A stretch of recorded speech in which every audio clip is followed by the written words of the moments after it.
C'est là qu'on va voir que des choses figées dans le temps.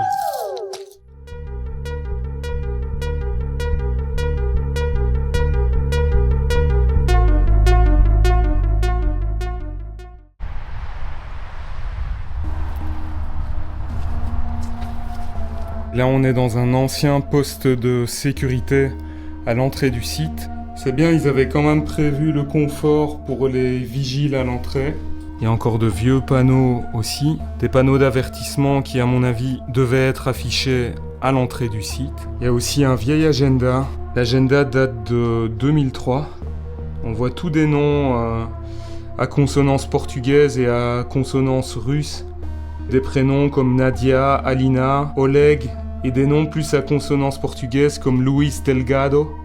Il y a pas mal de choses, de vieux journaux. Il y en a un avec une couverture un peu sexy. Je sais pas du tout ce qui est indiqué dessus ou la nature des propos parce que je ne parle pas du tout russe. Quand ils sont partis, le mec avait même laissé son parapluie. C'est une constante quand même, les parapluies, lorsqu'on fait des visites d'urbex. On est au Portugal, ça fait longtemps qu'on s'est éloigné de Lisbonne. La lumière est déjà déclinante. Je sais pas si vous le voyez là, mais c'est entouré de fils barbelés. Certains défoncés, qui se sont déjà affaissés. Ce sera une vidéo plus rapide que les autres cette fois-ci, parce qu'on a moins le temps. Et sans Max, mon binôme avec lequel on fait du ghost hunting. Quand je vous disais qu'aujourd'hui ce serait beaucoup plus à l'arrache, je serai accompagné de 3 personnes. Pascal, qui est le leader d'une troupe érotico-punk au Portugal qui s'appelle le Trash Circus. Sandra, photographe, performeuse et modèle. Et David, un jeune comédien portugais qui pour le moment essaie de faire son trou dans le milieu. We are here at Raret, which was a radio station that existed during the Cold War in Portugal.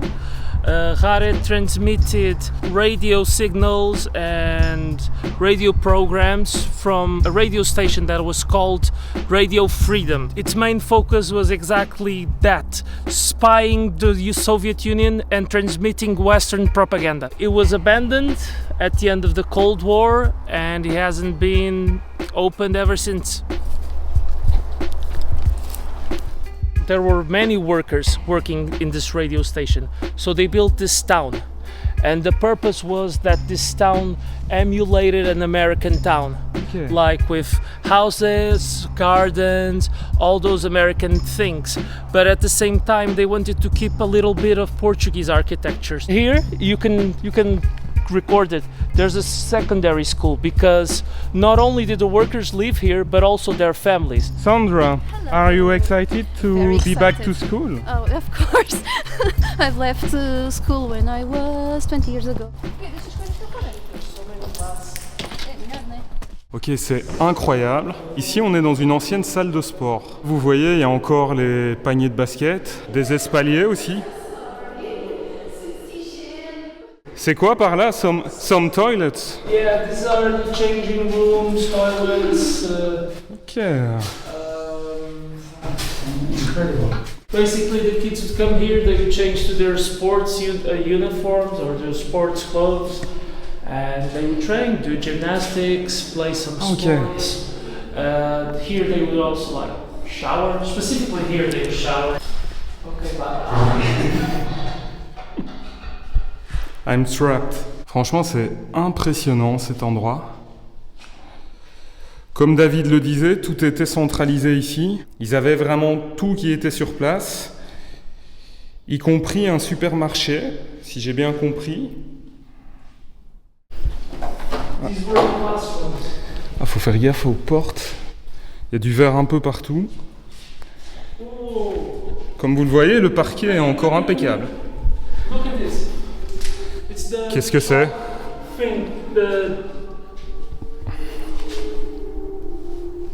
It's Sandra. Ah, ok. Ah, ok, le tableau. Le tableau noir. The tableau and some desks and some chairs. Here it says forgotten places. Ok. Place oubliée You mean on the board? on the board, on the chalkboard.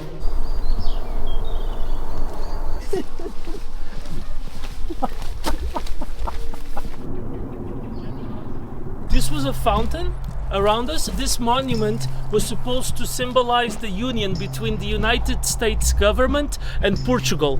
On this side, you can see the shield of the United States of America, and you can see its message.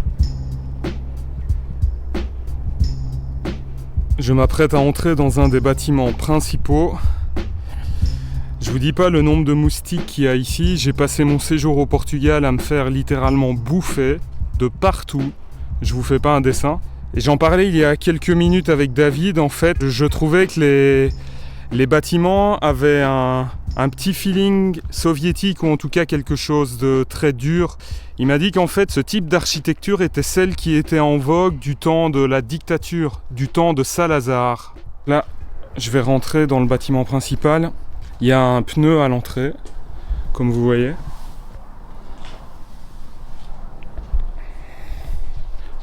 Voilà. Ok. C'est tout de suite assez impressionnant. Beaucoup de béton, une très grande décrépitude comme d'habitude.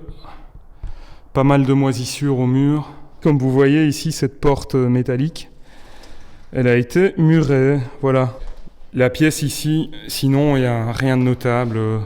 Toujours cette structure métallique au plafond. Cette odeur de moisi un peu partout. Ici, tout s'est clairement écroulé.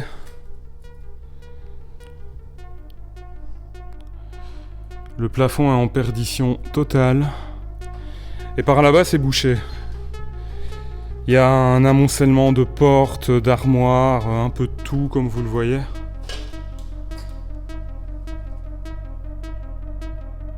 Là, ici, je pensais que c'était une porte vers une autre pièce, mais en fait, c'est pas une autre pièce, c'est un petit placard. Il y a encore le porte-manteau, un miroir, comme vous le voyez ici. Ah ben voilà, là on retrouve à nouveau des urinoirs, des chiottes qui sont toujours là, et d'autres choses aussi. Il y a de la rouille, il y a pas mal de rouille. Vous savez que je fais une petite fixette sur la rouille. Ici c'est une sorte d'ancien tableau électrique et il y a de nouveau ces foutus moustiques partout, donc je vais pas traîner longtemps ici. On entre dans une pièce énorme, faut faire gaffe aux pieds. Forcément, il fait déjà nuit. Et j'ai pas une lampe assez puissante avec moi, mais vous pouvez avoir une idée de la taille de la pièce. Et là, je sais pas si vous le distinguez bien, mais il y a encore une structure en bois au milieu de la pièce. J'imagine que ça devait être comme une sorte de desk, très certainement. Je fais gaffe de pas me casser la gueule parce qu'il y a des ouvertures un peu partout. Franchement, c'est un lieu assez impressionnant. On sent le poids de l'histoire. Comme à chaque fois, vous allez me dire, mais... Ici, on a une vieille armoire qui s'est écroulée. Et on entre dans une autre aile du bâtiment.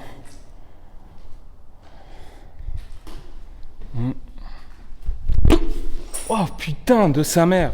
Oh, une chauve-souris, je pense. Il y avait une bestiole qui s'est barrée. J'ai l'impression que c'était une chauve-souris, mais c'était peut-être un piaf, tout simplement. Ok, là c'est numéroté.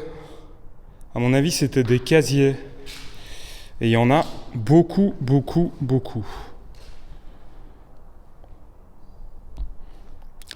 Peut-être que c'est là que les travailleurs de l'endroit plaçaient leurs affaires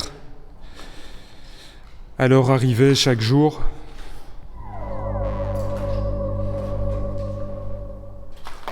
Fuck. Wow, qu'est-ce que... Ok. Il y a de quoi devenir parano, il y a beaucoup de bruit. C'est fou, c'est comme s'il y avait encore une sorte de buzz dans le bâtiment. Pourtant, il ne devrait plus y avoir d'électricité, c'est un peu curieux. Bon, ils émettaient par ici, hein. C'était une station de radio aussi. Vous l'entendez, ce buzz? Et de nouveau, des chiottes avec un petit lavabo. Les toilettes, toutes poussiéreuses évidemment. C'est marrant, on dirait... À mon avis, ça devait être un distributeur de savon. Un urinoir pour les amateurs. Par ici, il y a des barils métalliques, ça schlingue. À mon avis, il y a encore du liquide dedans. Ça sent un peu comme l'essence ou le pétrole même. Je sais pas trop ce que c'est.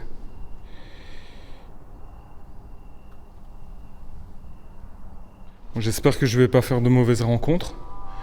Je sais pas du tout si au Portugal, les endroits d'urbex de ce type sont squattés par des SDF, des tox, des marginaux de toutes sortes.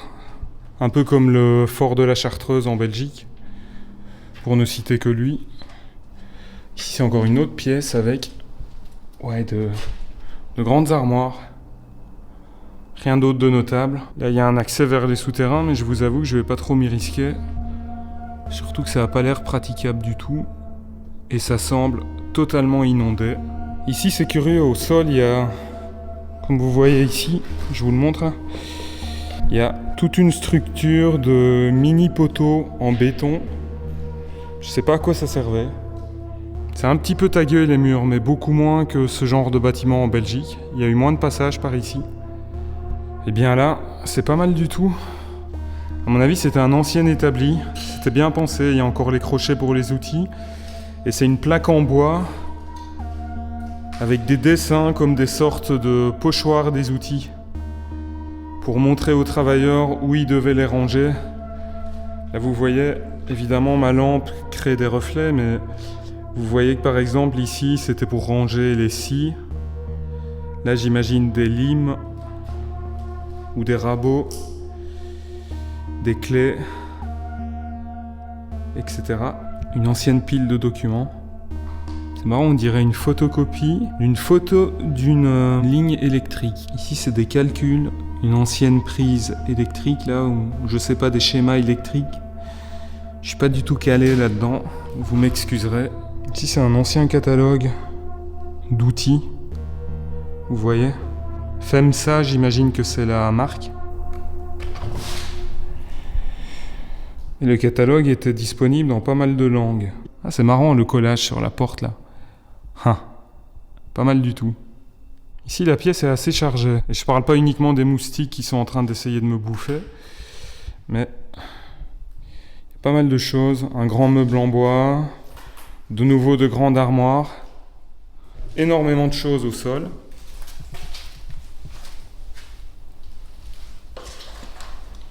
D'anciens pots de peinture dans un carton. Bon voilà, j'ai déjà perdu mes amis, donc vous les verrez certainement plus trop dans la vidéo, ou peut-être vers la fin.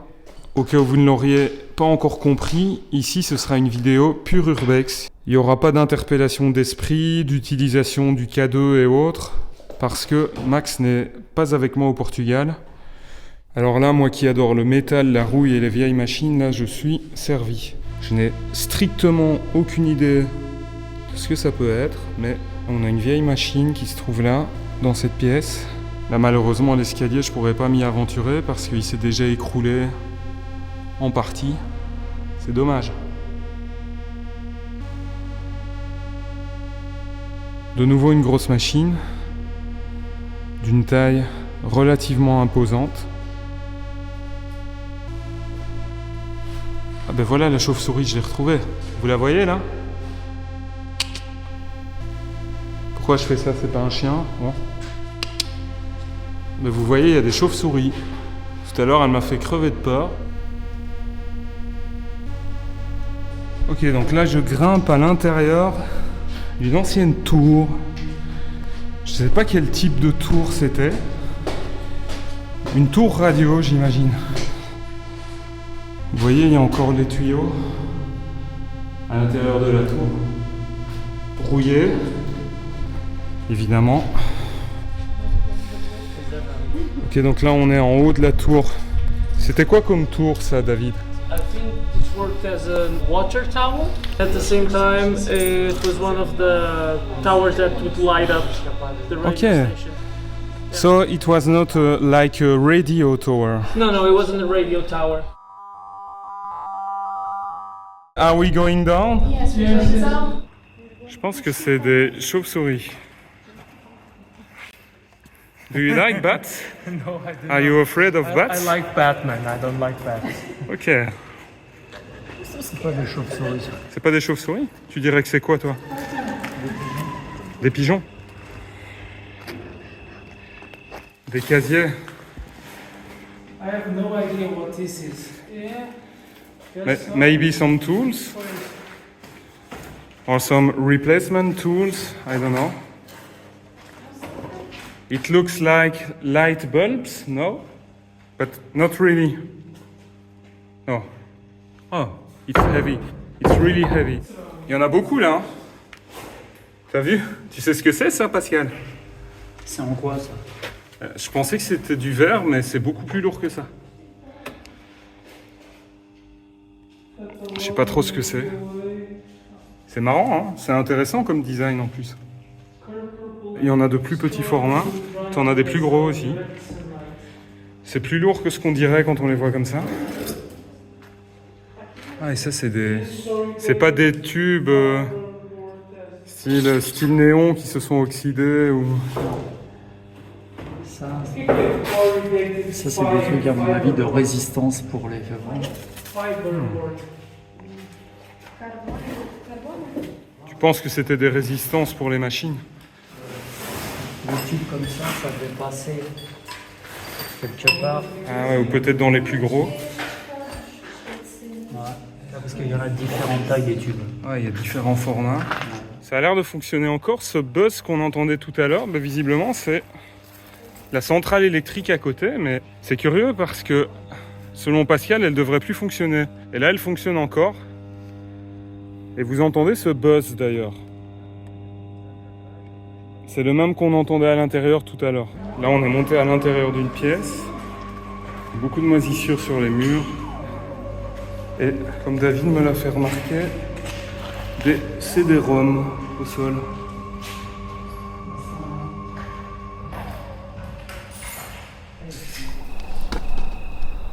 Oh no.